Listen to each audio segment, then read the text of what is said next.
Really just the action of this, so like this thing going as he comes by, just putting the cartridge in. Colin had very specific ideas, so we exchanged ideas, and then we started working on designing all the various things that make this movie believable. The biggest challenge for us, other than the obvious things of creating fantasy props that don't really exist, was to sell the notion that we're in a real theme park. So we had to manufacture dinosaur-themed strollers, dinosaur-themed cups. They existed at one point when the first film came out, but they all said Jurassic Park, so we had to resculpt them, manufacture them in-house, and we had a lot of corporate partners who helped us add authenticity to the whole thing, Coca-Cola being one of them, and so we made these cups as well. Another one of our partners, Hasbro, provided us with a Jurassic World branded prototype of toys with the proper packaging. We see these items in the hands of actors and extras throughout the film, along with the park map. That's the brochure, and it tells you where you're going and what attractions you have, where your hotel is located, and you have a lot of information. We try to be as detailed as possible. And then, of course, the park is staffed by employees who have to look the part. And we manufactured this custom security shield that our security guards are wearing. And when we visited Universal Studios in Hollywood, we noticed that every employee at the studio, at the theme park, has on their name tag their favorite film. So we did our own with your favorite dinosaur. So every staff member of the park has a little name tag with their favorite dinosaur on it. And so things like these, which you find at all the big theme parks, to me is what sells the fact that you're in this amazing place.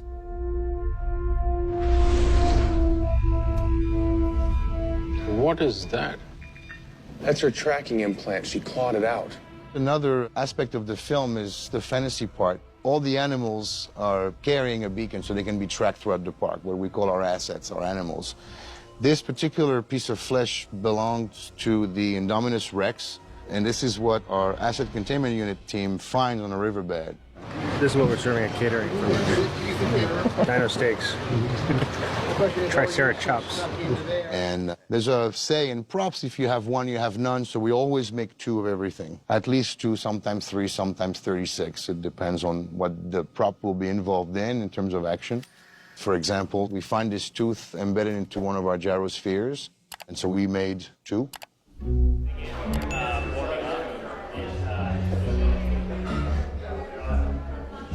And then, of course, Legacy made 3 different eggs for our lab. This, I believe, is the Apatosaurus eggs. We keep track of our eggs with a QR code that is scanned and entered in a database, so each animal that's about to hatch has its own ID number. This is a Velociraptor egg, which is reminiscent of the one you saw hatch in the first film. And I don't know what that is. It's a dinosaur egg. This is actually from the very first film, the last surviving pair of night vision goggles that were standard issue in the Jeep Cherokees that were part of the park tour. So we refurbished them. We had to age them, non-permanently, because they're a loan from Universal Pictures Archive. I have to return them in as good or better condition than they loaned them to me.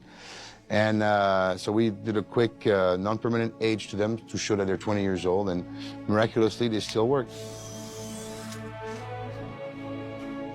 Early in the film, I said, wouldn't it be nice if we kind of saw some kind of tie-in to the original characters on the film, since they're not in this movie at all? And so we ended up coming up with God Creates Dinosaurs, which was a nod to what Ian Malcolm said in the first movie. God creates dinosaurs. God destroys dinosaurs. God creates man. Man destroys God. Man creates dinosaurs. So we created a fake book jacket. So while it's not necessarily featured, it's something that we hope that the audience would kind of see on the big screen and just pop out and be like a little nod to an homage to the earlier films. Ready, and action! Another aspect of the prop department duties is anything having to do with weapons of any kind, including real firearms. My favorite prop in this film is probably Owen's rifle. It just really encompasses his character. It's very manly, and, you know, he's kind of course, he's the hero of the show, so you want to give him a really great way to protect everyone in the park. Hey, action. For Owen, we used a Marlin 4570 lever action rifle, which we had one of our armors modify slightly and add a nice little scope to it. The interesting thing with any of these action props is we always make rubber doubles. This is quite heavy to carry all day, so for the comfort of the actors, or in the event of a stunt, we don't want the actor falling with a heavy chunk of steel on their back, so we make these rubber copies. This gun is made of rubber. Another good example of this is the character of Barry carries a Smith & Wesson 500, and this is the real one. And so for a lot of the scenes, we gave him a rubber double, which was easier and safer to carry. And in most cases, they're indistinguishable unless you put your hand on it.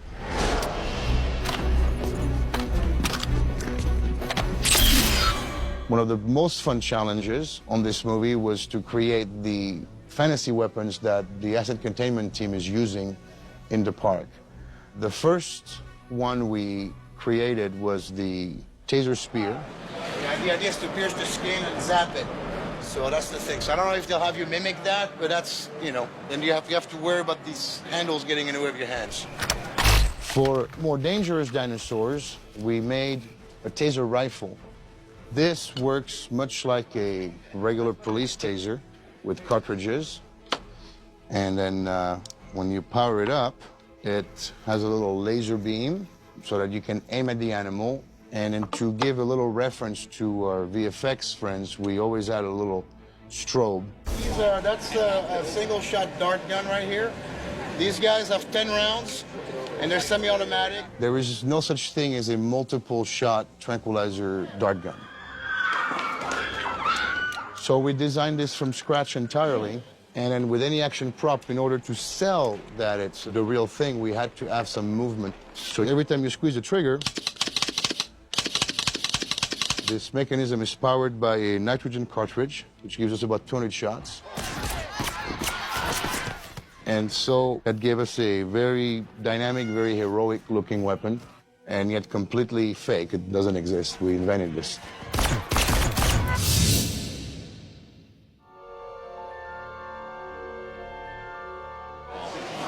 Two-headed snake right there. Two-headed snake. Freaky. One's pissed off in that direction and one's pissed off in this direction. The prop master is also in charge of hiring some animal wranglers depending on the size of the project. That one, I like that one. Yeah. Take a shot of that, Jason. There, go back. That's the veiled chameleon, yeah.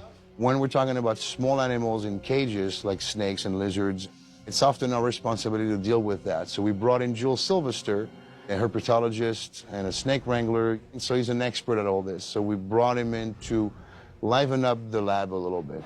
Hey, babe. What do you think? You know, that's exactly what it is. That's a big old male. We have aquariums full of nasty creatures. Some really good stuff. Frogs, snakes, lizards. What else we have? Axolotls. I bet you don't know what that is.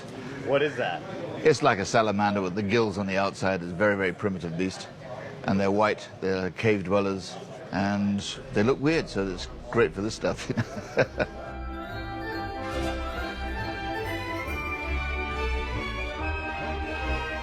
So this level of humidity, is it good? Is Actually, this a good level down here? This is a lovely environment for them? If I was a snake, I'd live here.